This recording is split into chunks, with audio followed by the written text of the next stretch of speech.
Assalamualaikum warahmatullahi wabarakatuh dan selamat sejahtera. So hari ini kita berjumpa kembali. Dan cikgu akan mengajar kamu semua dalam bab 3 untuk sains tingkatan 4. Tajuk teknik mengukur parameter kesihatan badan yang menjurus kepada topik 3.2 yang akan kita bincangkan tentang kadar denyutan nadi. Sebelum kita pergi dengan lebih mendalam, kita lihat dahulu standard kandungan dan standard pembelajaran pada hari ini. Untuk standard kandungan, kita akan bincangkan tentang kadar denyutan nadi. Dan untuk standard pembelajaran, kita lihat yang pertama, murid boleh mengenal pasti titik nadi pada badan. Dan yang kedua, menjalankan eksperimen bagi menentukan kadar denyutan nadi manusia. Untuk kadar denyutan nadi, kita kenal pasti dahulu. Yang pertama, kita akan bincangkan tentang titik nadi pada badan. Sebelum ni, sewaktu di tata 3, kamu dah belajar tentang kadar denyutan nadi. Jadi hari ni, kita pergi dengan lebih sedikit mendalam. Kita lihat dahulu apakah yang dikatakan dengan kadar denyutan nadi. Kadar denyutan nadi ialah pengukuran bilangan degupan jantung per minit. Maknanya kita boleh tahu berapa bilangan degupan jantung dalam tempoh 1 minit. Pada badan kita ada beberapa tempat yang kita boleh kenal pasti, yang kita boleh rasa denyutan nadi tersebut. Jadi kawasan-kawasan ataupun tempat di mana kita boleh rasa denyutan nadi, itulah kita katakan sebagai titik nadi. Kawasan titik nadi ni kelas, ni pelajar, di mana arteri terletak sangat dekat dengan permukaan kulit. Sebab tu kita boleh rasa. Dia terlalu hampir dengan permukaan kulit. That's why kita letak tangan kita, jari pada permukaan kulit di kawasan titik nadi tersebut, kita boleh rasa denyutan nadinya. Jadi bila jantung berdegup, denyutan dihantar ke arteri-arteri ini dan boleh dirasai melalui kulit. Dan tempat yang biasanya, kalau kita pergi klinik, kita pergi hospital, doktor biasanya ambil bacaan nadi di bahagian pergelangan tangan. Jadi tempat yang sangat biasa. Kenapa? Kerana bahagian itulah, di pergelangan tangan lah, doktor boleh rasa dengan lebih jelas dan dia menonjol dan mudah untuk dapatkan denyutan nadi. Seterusnya kita akan pergi kepada titik-titik nadi pada badan manusia. Ini adalah gambar rajah titik nadi pada badan manusia. Ini keseluruhan daripada kepala sampai ke hujung kaki. Kita pergi pada titik nadi yang pertama. Ini berdekat dengan bahagian kepala, bahagian tepi, sebelah kiri dan juga kanan, yang kita panggil sebagai temporal. Titik nadi yang kedua, turun bawah sedikit dekat dengan bahagian leher. Bahagian bawah kepala ni adalah kita panggil sebagai karotid. Yang ketiga, pergi kepada bahagian siku. Bahagian depan siku. Ini adalah bahagian brachial. Kemudian kita pergi pada bahagian pergelangan tangan. Bahagian ini dinamakan radial. Kemudian bahagian pangkal peha. Ini adalah femoral. Kemudian yang seterusnya dekat bahagian lutut, tapi bahagian belakang. Kat bahagian belakang lutut ni ialah popliteal. Kemudian kedua terakhir dekat dengan buku lali kita, bahagian dalam posterior tibial. Dan yang terakhir bahagian atas kaki kita ni, yang kita panggil sebagai dorsalis pedis. So kalau kita tengok kat sini ada 8 titik nadi yang biasanya ada pada badan manusia. Sekarang cikgu kongsikan tentang kadar denyutan nadi yang normal. Untuk bayi sehingga usia 1 tahun, sejak dia lahirlah sehingga usia 1 tahun, denyutan nadi yang normal ialah sekitar 100 hingga 160 kali setiap minit. Maknanya 1 minit, bila kita kira, kita ambil nadinya, bacaannya adalah 100 hingga 160 kali. Kanak-kanak yang berusia antara usia 1 hingga 10 tahun, 70 hingga 120 kali. Kanak-kanak pula yang berusia 11 hingga 17 tahun, ini untuk range usia kamu lah. Bacaan normal adalah antara 60 hingga 100 kali setiap minit. Okey, golongan dewasa lebih daripada usia, maknanya 18 tahun ke atas lah. Okey, 60 hingga 100 kali setiap minit. Sama, lebih kurang Tapi walau bagaimanapun semakin tua, semakin berkurang lah. Okey, kadar denyutan nadi. Okey, tapi untuk atlet pula, okey, atlet ni orang yang aktif, okey, sentiasa workout dan sebagainya. Okey, nadinya kurang daripada yang normal lah. Okey, 40 hingga 60 kali setiap minit. Okey, kalau kamu seorang atlet, okey, pada usia 16 tahun, yang normalnya 60 hingga 100. Tapi mungkin bila kamu ambil, bacaannya kurang daripada 60. So, jangan risaulah kerana itu adalah bacaan normal untuk kamu yang bergelar atlet. Okey, tapi kalau kita ni hanya melakukan aktiviti fizikal yang biasa, okey, bacaan denyutan nadi kita ni kurang daripada 60 ataupun lebih daripada 100, okey. So kita kena berhati-hatilah, kita kena buat pemeriksaan kesihatan, okey. Dan tentang kadar denyutan nadi yang normal ni cikgu dapatkan daripada dr.oncall.com.my, okey, daripada Dr. Sri Vignarajan, okey. Okey, sekarang kita lihat pula faktor yang mempengaruhi kadar denyutan nadi. Okey, ada 3 faktor utama. Okey, yang pertama, kita pergi pada faktor yang pertama, faktor jantina. Okey, sama ada lelaki atau perempuan. Okey, dari segi umumnya, okey, untuk jantina, jika kita buat perbandingan bagi jantina, perempuan mempunyai kadar denyutan nadi lebih tinggi berbanding lelaki. Okey. Maknanya bacaan denyutan nadi perempuan lebih banyaklah daripada lelaki kalau kita ambil bacaannya dalam untuk 1 minit. Okey, dari segi umur, kalau tengok gambar ni, kanak-kanak, tua, dewasa, okey, ni ada 3 peringkat kat sini, atuk, anak dan juga cucu. Okey, dari segi umur, semakin meningkat umur seseorang, semakin rendah kadar denyutan nadinya. Okey, kalau tadi kan kamu tengok kan, baby banyak ataupun laju degupan jantung dia, okey, ataupun memberikan bacaan denyutan nadi yang banyak, okey, sehingga 160 kan daripada bayi tadi kan. Okey, bila semakin tua, kadar denyutan nadi juga semakin berkurang. Okey, yang ketiga, faktor aktiviti fizikal berbeza. Contohnya kat sini gambar berjalan, yang ni berlari, yang ni melompat, ataupun mungkin awak duduk sahaja dalam keadaan rehat pun mempengaruhi kadar denyutan nadi. Semakin lasak aktiviti fizikal yang dilakukan, semakin tinggi kadar denyutan nadi. Okey. So 3 faktor ni awak kena ingat.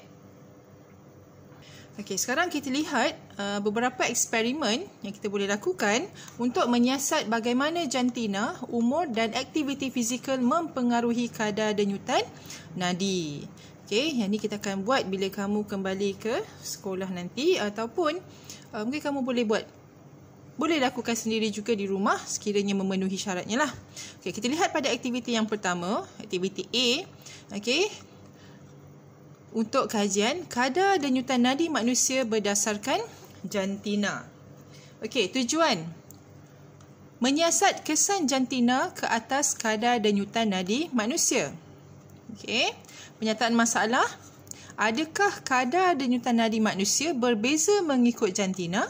Ini yang kita nak kaji ni. Dan hipotesis yang cikgu dah bagi tahu tadi tentang faktor jantina. Perempuan mempunyai kadar denyutan nadi lebih tinggi berbanding dengan lelaki. Okey.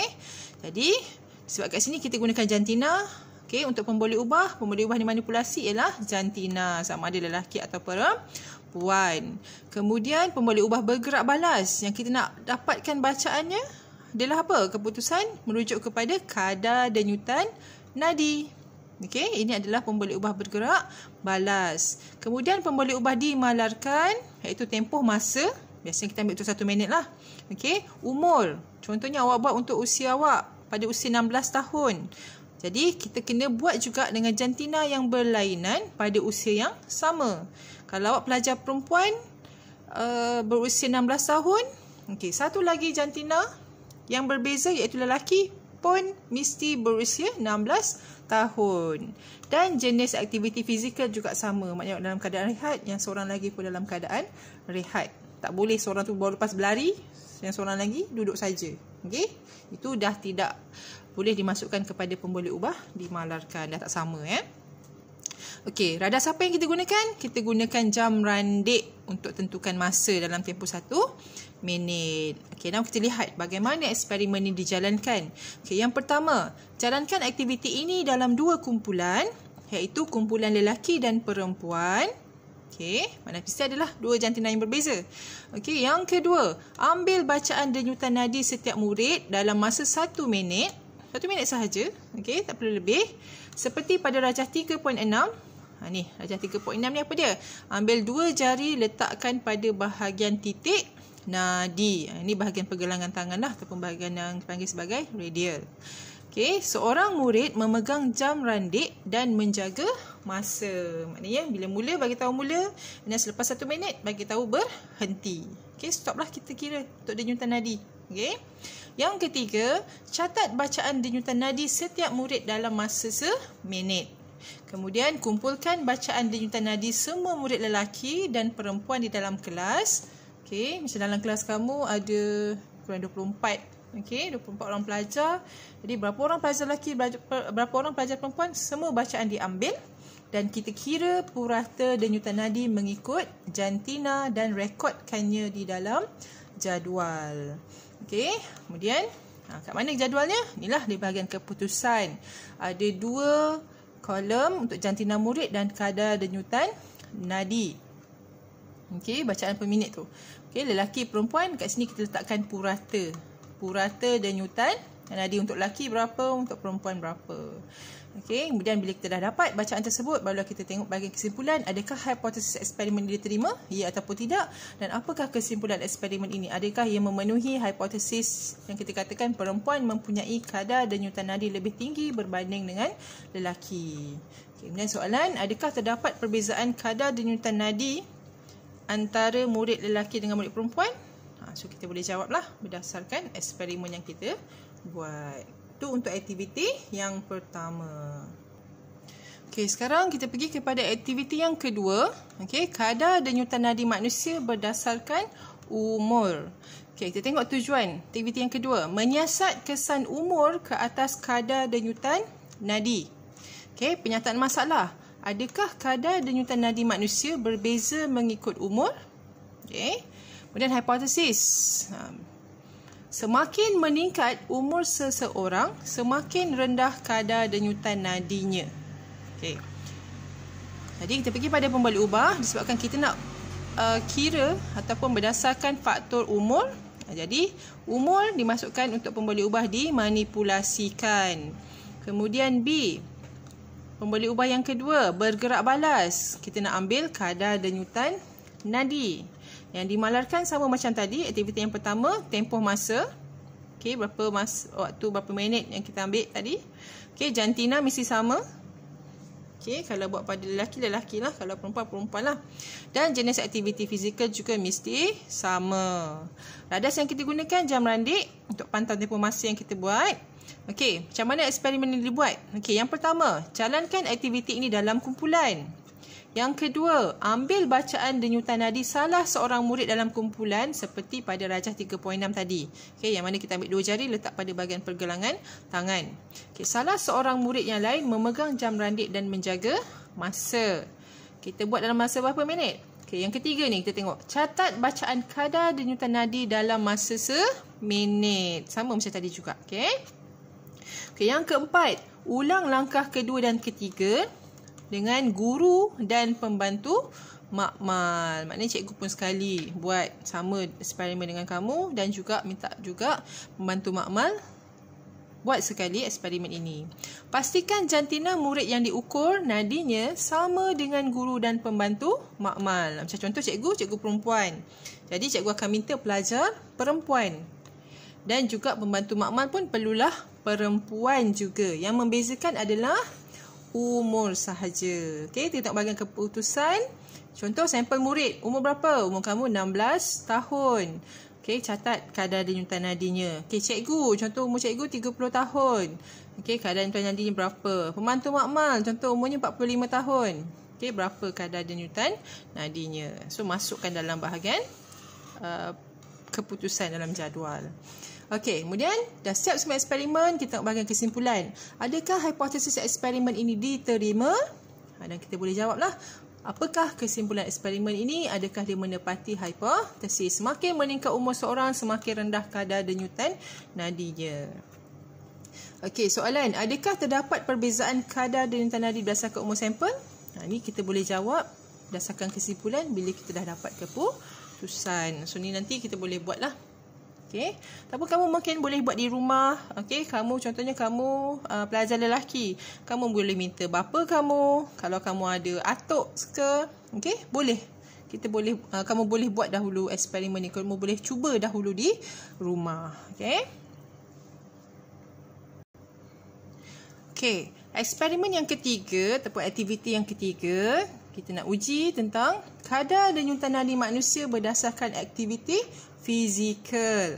Okey, tujuannya apa? Menyiasat kesan aktiviti fizikal ke atas kadar denyutan nadi manusia. Okey, now kita rujuk kepada penyataan masalah. Adakah kadar denyutan nadi manusia berbeza mengikut jenis aktiviti fizikal? Ni yang kita nak jawab ni. Okey, kalau berdasarkan hipotesis, secara teorinya, cikgu dah terangkan tadi kan, semakin lasak aktiviti fizikal yang dilakukan, semakin tinggi kadar denyutan nadi. Maknanya semakin kita aktif buat satu kerja, okey, contoh kita berlari. Okey, jantung kita perlu bekerja dengan lebih kuat untuk bekalkan oksigen yang mencukupi pada seluruh badan. That's why kadar denyutan nadi kita juga jadi tinggi. Okey, kemudian pemboleh ubah. Pemboleh ubah A dimanipulasi, yang kita nak kaji ataupun yang berbeza ialah jenis aktiviti fizikal. Kemudian pemboleh ubah bergerak balas, keputusan yang kita nak capai. Kita nak tahu tentang kadar denyutan nadi. Okey, pemboleh ubah dimalarkan, iaitu tempoh masa. Okey, dalam berapa minit yang kita lakukan aktiviti ini. Umur dan juga jantina pun mesti sama. Okey, radas yang kita gunakan sama dengan aktiviti pertama dan kedua, iaitu jam randek. Okey, sekarang kita lihat prosedurnya. Yang pertama, jalankan aktiviti ini dalam kumpulan. Yang kedua, minta seorang murid daripada setiap kumpulan untuk melakukan 3 aktiviti. Yang ini kita akan buat. Okey, berehat, berjalan dan berlari. Okey, lakukan setiap aktiviti tersebut selama 2 minit. So, jam randik ni kita kena pastikan kita buat aktiviti tu dalam tempoh 2 minit. Okey, nota. Pastikan murid tersebut berehat selama 5 minit sebelum memulakan aktiviti seterusnya. Okey, maknanya apa? Okey, berehat. Awak dalam keadaan rehat, awak rest, kemudian ambil bacaan nadi.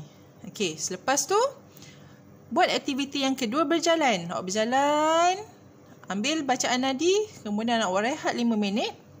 Kemudian buat aktiviti yang seterusnya, iaitu berlari. Berlari, lepas tu ambil bacaan nadi, dan awak rehatlah. Okey, yang ketiga, ambil kiraan nadi murid tersebut selama 1 minit selepas selesai melakukan setiap aktiviti dan rekodkan bacaannya dalam jadual. Okey, bila dah dapat bacaan, rekodkan dalam jadual, di bahagian keputusan. Jenis aktiviti yang kita buat 3 tadi. Okey, 3 aktiviti. Berehat, berjalan, berlari. So, murid pertama berapa? Ini contohnya sampai murid yang ke-6 lah. Okey, kita dapatkan bacaan dia. Dan kita buat perbandingan tentang keputusan kadar denyutan nadi. Okey, kemudian pergi bahagian kesimpulan. Adakah hipotesis eksperimen ini diterima? Dan apakah kesimpulan eksperimen ini? Adakah dia menepati hipotesis? Semakin lasak aktiviti fizikal yang dilakukan, semakin tinggi kadar denyutan nadi. Okey, soalan. Apakah inference yang dapat dibuat berdasarkan data yang diperolehi? Lepas kita buat perbandingan, kita boleh jawablah soalan ni. Okey, selepas kita lakukan eksperimen ini. Kemudian, adakah setiap murid mempunyai kadar denyutan nadi yang sama? Terangkan sebabnya. Okey, so nanti eksperimen ini kita akan buat bila kita bertemu nanti untuk sesi bersemuka. Okey, itu tadi cikgu dah bincangkan daripada awal. Okey, sekarang kita lihat rumusan untuk pembelajaran kita pada hari ini. Okey, tentang kadar denyutan nadi. Okey, so tadi cikgu dah terangkan tentang definisi, iaitu pengukuran bilangan degupan jantung untuk 1 minit. Okey, itu yang kamu kena tahu. Kemudian titik nadi pada badan, daripada kepala, tangan sampai hujung kaki. Kamu kena ingatlah ada 8 titik nadi. Okey, daripada dekat dengan kepala, dekat tengkuk pun ada dan seterusnya sampailah ke kaki. Okey, kemudian faktor yang mempengaruhi kadar denyutan nadi. Ada berapa tadi? Ada 3 faktor. Faktor umur, faktor jantina dan faktor aktiviti fizikal. Okey, so itu yang kamu perlu hafal dan penting dalam topik ini. Okey, jadi bila kita dah belajar, kita lihat pada refleksikan diri untuk topik 3.2 tentang kadar denyutan nadi. So sepatutnya kamu dah tahulah. Yang pertama, kamu dah boleh kenal pasti titik nadi pada badan. Ada berapa tadi? Ada 8. Okey. Kemudian, menjalankan eksperimen bagi menentukan kadar denyutan nadi manusia. So macam cikgu bagi tahu tadi, kamu boleh cuba buat di rumah dengan menepati syarat-syarat yang cikgu dah bagi tahu tadi. Okey. Jadi itu saja pembelajaran kita pada hari ini. Sekian dahulu daripada saya, Cikgu Ayuni. Okey, semoga ilmu yang cikgu sampaikan bermanfaat kepada kamu semua dan kamu dapat faham topik ini, iaitu topik kadar denyutan nadi. Okey, sehingga kita berjumpa lagi untuk sesi pembelajaran akan datang. Sekian dahulu, terima kasih. Assalamualaikum warahmatullahi wabarakatuh.